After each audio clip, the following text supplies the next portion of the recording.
Welcome to this video. In this video, I'm going to be sharing with you exactly how to manifest what is meant for you. And I know there's a ton of information out there that can make this process very confusing. And I have spent years trying to figure this stuff out, and I'm going to share with you exactly how to do it in this video. And along my journey of manifesting, I would often learn how to manifest, learn these techniques, learn visualizations, and I would often bring things that I wanted into my life, but I was never able to sustain it. I was never able to truly keep my manifestations. And this kept happening in many areas of my life, including things like relationships, money, lifestyle. I would get put into a reality that I wanted, but then I would always get drawn back into a reality that I didn't prefer. I kept asking myself, why is this happening? So in this video, I'm going to share with you the exact process that you need to do in order to manifest what is meant for you.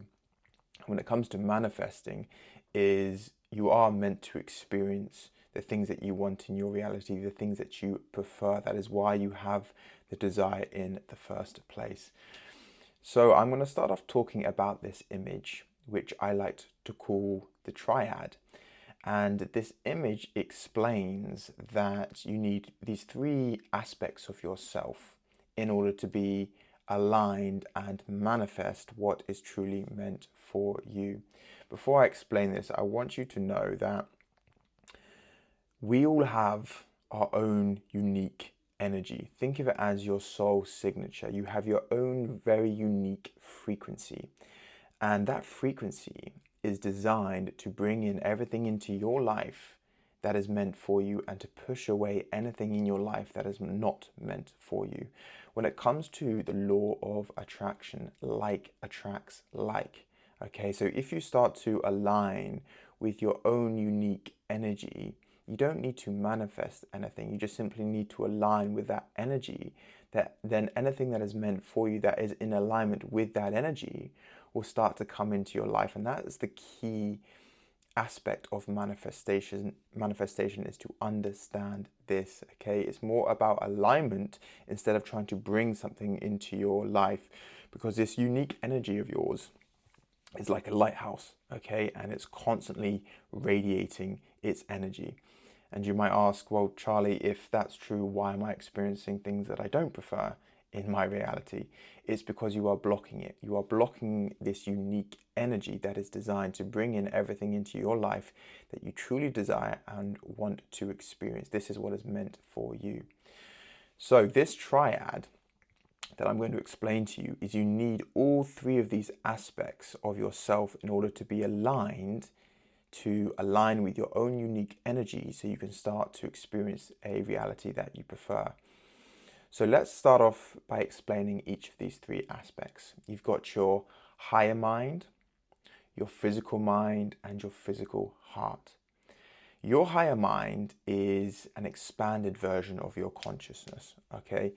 Bashar often talks about this, but the amount of consciousness that's actually in your body of who you truly are is a very small amount. You are much larger as a spiritual being than you think. And your higher self is this larger aspect, and it can see your life from a bird's eye point of view. Okay, and because it can see your life from a bird's eye point of view, it can see the whole thing. So because your higher self is essentially in this reality, in this dimension, it's not bound by space or time. So it can see your life from a bird's eye point of view. And because of that, it can see the easiest path, the easiest way to bring in what it is that you would prefer to experience. Imagine this. Imagine that you're in a maze, okay, and you're trying to get out of the maze. You can only see 10 feet in front of you and 10 feet behind you. Your higher mind is like an eagle flying above the maze, and it can see the whole maze. So it knows the easiest path to get you out of the maze. So if you are connected to your higher self and you start to follow its guidance, it can take you out of the maze in the easiest way possible. So that is the analogy of your higher self, your higher mind. The second part of the triad is the heart. Okay, and what happens is the energy of your higher mind comes into your physical body, and connects to your physical heart. And that's when you have that ping of excitement, that ping of joy, the things that you want to do in your life. And your heart is naturally pure in nature, and due to its purity, it always agrees with the resonance of your higher self. So your higher self is actually guiding you through the things that you really want to do.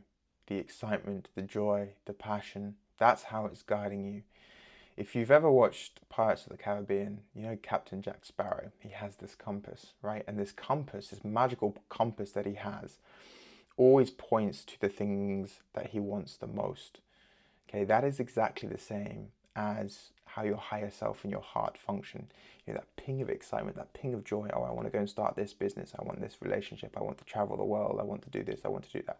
That is your heart and higher mind working in resonance with each other. Now, this is when it starts to get interesting, because the third part of the triad is your physical brain. So when the energy connects to your heart, it then filters up into your physical brain, and it is then filtered through your belief system. So if you are holding on to negative beliefs that are not in alignment with your higher mind and your physical heart, is you're going to experience negative emotions. That's why you get that feeling of that ping of excitement towards something, and then shortly after you kind of get that drop in the heart. Oh, I don't have enough money, I'm not going to have enough resources, or they're not going to love me, or this isn't going to work, whatever it might be. And a lot of these negative beliefs that we have are held in our unconscious mind, and if we are holding on to those deeper beliefs, you can manifest the things that you want, but they will never be able to last. They will never be sustained because of these negative core beliefs that you might be holding on to in your unconscious mind. And so what the key to manifesting is to learn how to identify these negative beliefs that you are holding on to in your unconscious mind that are not in alignment with your heart and your higher mind. Once you can learn to identify these negative beliefs that are stopping you from moving forward in the direction that you prefer, because it's like, you know, if you have the excitement, you're like, I really want to go in this direction, right? You put your foot on the accelerator and the car goes in one direction, but at the same time, you've got these negative beliefs, which is like putting your foot on the brake at the same time, and you've got this resistance, and that's what makes you feel stuck. And so what we need to do is we need to identify these negative beliefs that we are holding on to in our unconscious mind and work on letting them go. Once you start to do that gradually over time, depending on how much negative beliefs that you're holding on to, is your physical mind will start to resonate at the similar frequency, the similar energy of your heart and your higher mind, which is your unique energy. That's when you start to remove the blocks and you start to align with your own unique energy, you know, and this is what allows you to start manifesting what is meant for you. I'll give you an example. Let's say you're in a relationship with someone that you love, okay? You really love them, but you're holding on to certain negative beliefs that essentially push that relationship away. You know, I'm not worthy, I'm not lovable. And no matter how much you try, that relationship it is going to break apart because of this negative belief. So when you start to identify these negative beliefs and learn to let them go, then these sorts of things will stop happening to you. So you can start to see the importance. You might consciously want something. You might consciously want the abundance, the lifestyle, to leave that 9-to-5 job, to have that relationship. You might consciously desire these things.